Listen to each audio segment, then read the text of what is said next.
Hey guys, this is a video response for G4T in response to his video on how the banks have us by the balls, more or less. So, after the Great Depression, after World War II, what people used to do was you'd get a group of people, say one person was a plumber, someone else was an electrician, someone else was carpentry, etc. So you have a group of friends get together and they'd build a house. And then once like a basic frame or something that they could live in was done, they move on to the next guy's house. Once that was done, you move on to the next person's house, and so on and so on. People didn't have much money, so people worked together. And what happened now is, well, loans used to be for the wealthy to loan money to the other wealthy. So what we have now is instant gratification, where first off, we're paying somebody else to build the house. So we're buying the lumber and all that stuff. Then we're paying somebody else to build the house for us, not only someone else's wages, but you're also paying their wages and the top dog. He's earning money on top of that as well. So say a house costs $20,000, I'm just pulling numbers roughly, and materials for a decent sized house, about 20 grand. And then maybe it cost, I don't know, 60 grand or so, or 80 grand worth of labor, roughly. So we'll be extremely conservative here, and we'll say $50,000, $30,000 worth of labor, being extremely conservative on that. Or you say you're going to have a bigger house, and the grand total ended up being $100,000 when you could have spent like $25,000 on it, give or take. So now a house that would have cost $100,000 over a 30-year mortgage is right about, depending on the interest rates, etc., $250,000, give or take. And that's if you only did 30-year mortgage. Now we're at about the 15, 20-year mark, maybe closer towards 20-year mark. People get a little bit greedy, and they want to remodel the bathroom or something. So they refinance their house. And now a 30-year mortgage now gets drawn out X number of years. So you're really paying at least $300,000. I'm being pretty conservative about these numbers for a house that costs $25,000 to build. Now, you might not have $25,000.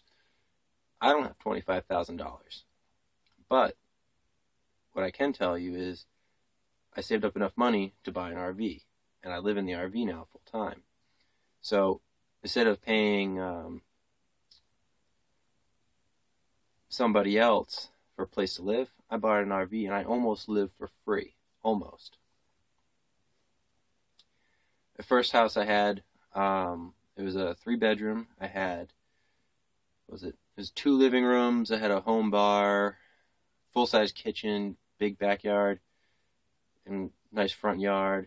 And I was paying a pretty penny for it, not only in rent, but even though I changed all the lights to energy-efficient lights, it was still costing me a lot of money.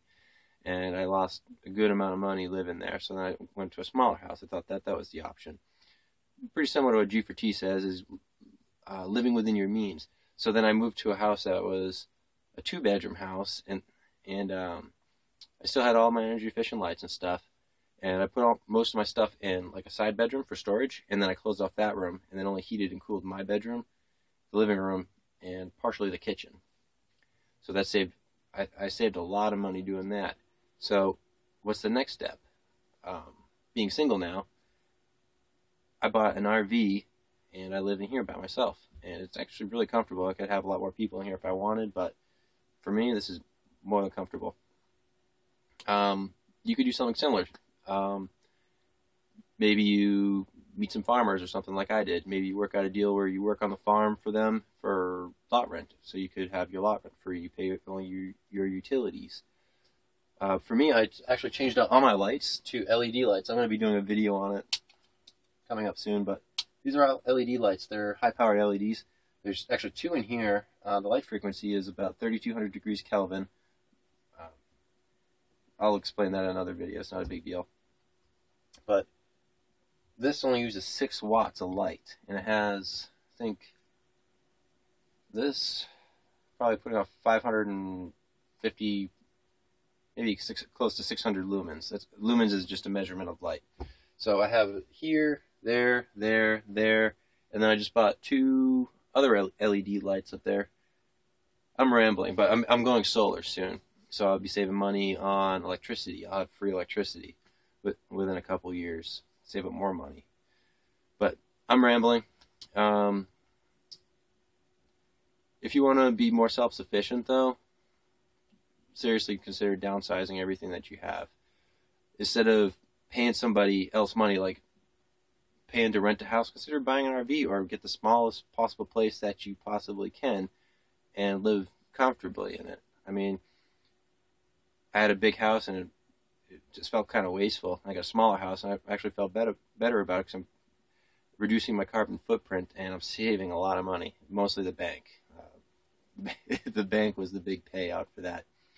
You can do roommates as an idea, but I mean sometimes people will try and screw you or whatever. So I really trust the person if you want to move in with them. But basically, live as cheaply as you can and cut costs any way you can without. There's a difference between cutting costs and being frugal and being cheap. If you're cheap, you cut corners and then you end up screwing yourself in the end. Being frugal is you find smarter ways to do things and save money. There's a huge difference between being cheap and frugal.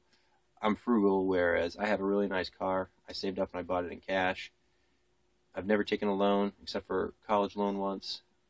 If you take loans, all you're doing is, I mean, you can argue it back and forth. I don't ever get a credit card.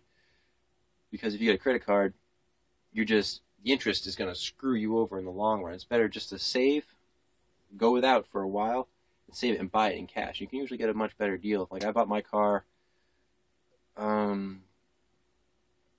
think like $6,400 below retail value and $2,000 below trade-in value. I got cash. Just put it on the table. You can get much better deals with it.